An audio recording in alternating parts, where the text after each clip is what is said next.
My name is Allison Feenstra. I'm from a tiny town called Nobleford. I was born and raised there, lived there all my life. My whole family's still there. I came into the world of PH in 2019 was when I was diagnosed. They actually found it because I blacked out on the sidewalk and somebody found me there. They had to bring me to hospital, and then I was in and out of hospitals for about a year before they figured out what was wrong. It was a lot to cope with because I was in school to get my education degree. I had to stop that because I wasn't able to continue and work at the pace that I wanted to. I wasn't able to work. I basically had to quit my job. I moved back in with my parents. I was definitely very unsure. I had no idea how I could go from being completely healthy and running like 5K races to literally not being able to walk up the stairs. I went from one normal to a completely different normal in the span of 3 months.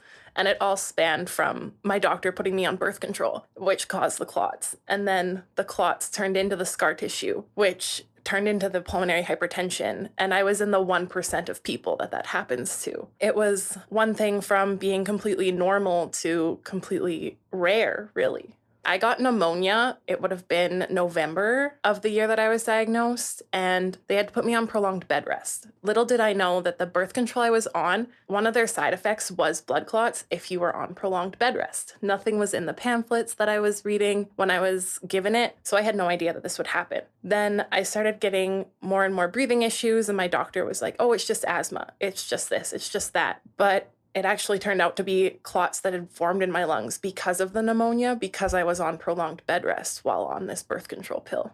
Like I said, I had to quit my job. I was working in a daycare at the time. It was deemed that I was unfit to work because of everything that I was going through. I was traveling to and from Calgary every 6 weeks normally. I couldn't do the things that I wanted to do in life anymore. My life had completely changed. It wasn't something that I was expecting at all. And I think had I had some sort of, oh, well, I was sick and then it happened, instead of rather than I was fine and then I wasn't, it was a lot for me to deal with, especially personally. I was like, I'm a young woman, like I still want a family, I want the rest of my life. And now here they're telling me, well, you're going to have this forever and you're always going to not be okay. Like there's nothing that we can do that's going to 100% cure you. I was in university for my education degree. I wanted to be a teacher. I wanted to work with kids. It's something that I had always known I wanted to do. And I was in year 3, so it's not something that I could just stop and then go back to because you miss all of that. You have to do your practicums and you have to go into a school and you have to do all of these things in order to continue. So it's not something I could just be like, oh, well, I'm kind of better now, so I could go back to that. I had to completely reroute my life. So after it all happened, I kind of just laid low for a bit. I couldn't work during COVID because of it. And then now I work full time. I'm a supervisor at my job. I honestly don't know where I would be if it wasn't for the team of doctors I had. Like they did put me through my pulmonary endarterectomy in the middle of COVID. Going out there by myself was completely weird for me because I had nobody that I could have with me. I had no support system. So now I'm in the workspace. But before that, I didn't do anything. I very rarely left the house because I was so worried that, well, what happens if I have a dropout while I'm with somebody and they don't know how to deal with it? I was very cautious. Anytime I went out, I was with my family. And if I didn't go out, it's because my family was staying home. I found out I was pregnant with my daughter 8 months after I had surgery. So my pressures were kind of back to something that wasn't super bad, but not advisable. They told me that there was a very high risk that I would end up hospitalized for my pregnancy. Because of the blood thinners I was on, they actually had to put me on injections because the warfarin isn't safe for kids. And like, especially when you're pregnant, it's not safe for them because it can cause deformities and stuff like that. I had to stop a couple of my other medications that they had me on because they wanted to make sure that my pregnancy stayed viable, because that was something that I told them I wanted. I told them there was no negotiating for that. I've always wanted to be a mom, and I wasn't going to let this stop me from that, especially because I am so pro-life. I was like, why would I stop something that I have the power to say? We went through it all. I was very high risk. I saw OBs in Calgary. I saw OBs where I lived. It was constant doctor's visits. For me, it was normal. It was nothing out of my normal. It was just now I'm growing this extra life. I went through the pregnancy. It was pretty seamless, except for a couple things that they had to rework. My daughter was born exactly a year after I had my surgery. It was honestly something I never thought I'd have because they always told me, now you have to be super careful. But I also wasn't allowed to be on birth control because of the hormones that they say cause the clots. So it was like, oh, well, I'm pregnant and I'm not getting rid of the kid. Like, she's mine and I have a connection to her and I'm not going to let anything stop me. I'm a very resilient person. So for them to tell me basically, this could make you worse, I was like, well, if that happens, then it happens, but I'm not gonna stop what I want in life because of something that I had no control over. I have control over this, so this is what I want. Now I have a healthy, happy 3-year-old, so I don't think I would have changed anything that I did.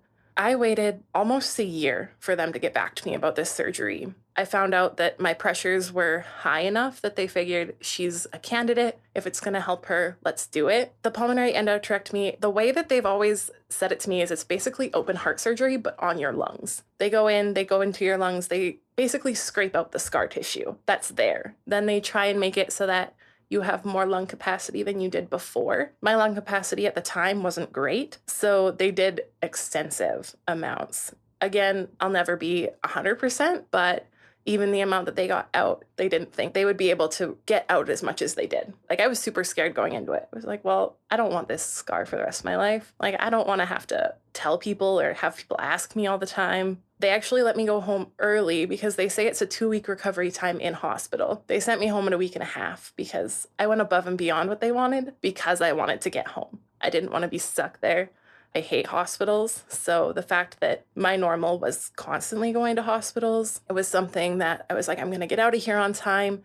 I want to go home. I want to be with the people that have supported me through everything. And then I got to go home, and my dad and my little brother were there for me. Like, my dad flew out to Toronto because he had to fly back with me afterwards. They kind of just poured everything into me. So my little brother is 17. He's still in high school, absolutely adores Aria. And we only live 4 blocks away from each other.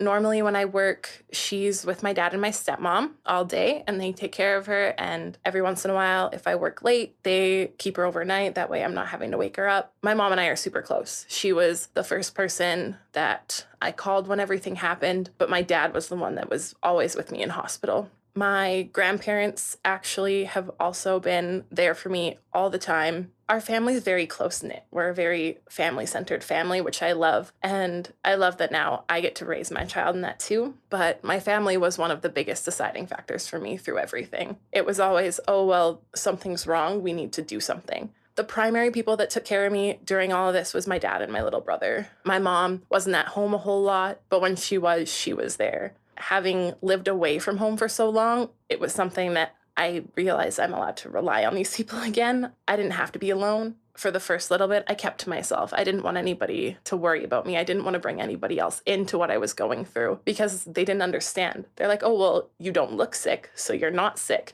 It was like, well, I mean, you can't see the internal struggle. I'm like, but there's definitely a struggle. And it's like my lungs are pretty much not working. I stuck to my family because they were the only ones that understood, because they were there when everything happened. I've always been a super independent person, like even young pre-PH. I'm the middle child. I'm the only girl. I had to learn how to do things on my own because my older brother wanted nothing to do with me. And once my little brother came along, my parents kind of shoved me to the side because I wasn't the baby anymore. So I learned from a pretty young age that if I wanted something, I'd just do it myself. And then going into adulthood, it really strengthened itself before because I moved 13 hours away from home. I was then essentially alone for my first year out of high school. So I was like, I don't need anybody.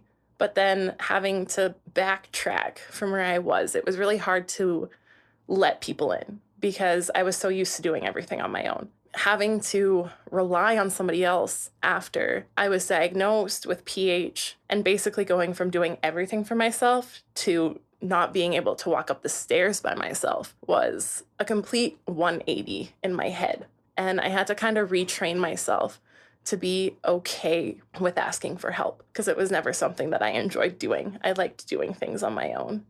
I have goals to be an assistant manager where I'm working now. I absolutely love what I'm doing, and I don't think I'm going to change that. I just want to be able to live my life as normally as possible at this point in time. I'm not going to let anything slow me down. I've already let it happen. And now it's just more so focusing on my life and making sure that my daughter's taken care of and being able to give her that life that I want to. Being able to lean on the people around me a little bit more is definitely something that I've done a whole lot more now than I ever did. And being able to just focus on life after it all now, because my doctors say I'm getting better. I'm not getting worse. So I'm progressing rather than regressing, which I loved hearing.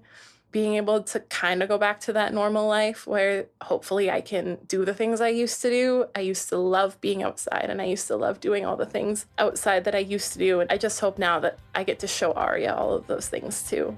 Don't shut down. I shut down, and it was something that I never should have done. I pretty much shut out the world. I hated what had happened. I hated the doctors for putting me on the thing that caused my condition. Lean on the people that are around you, because if I would have done that from the get-go, I don't think I would be in the situation I was in when it happened. Just be able to try and adapt. Like, don't close your mind off to what everybody is telling you. Adapt your mindset to what you're going through, because it's going to be different for everyone. And you're rare, but that rare also makes you special, and it gives you something to live for, because eventually you could get better and you could live to be able to tell your story, and it might bring somebody else hope that they're not at rock bottom. My name is Allison Feenstra, and I'm aware that I'm rare.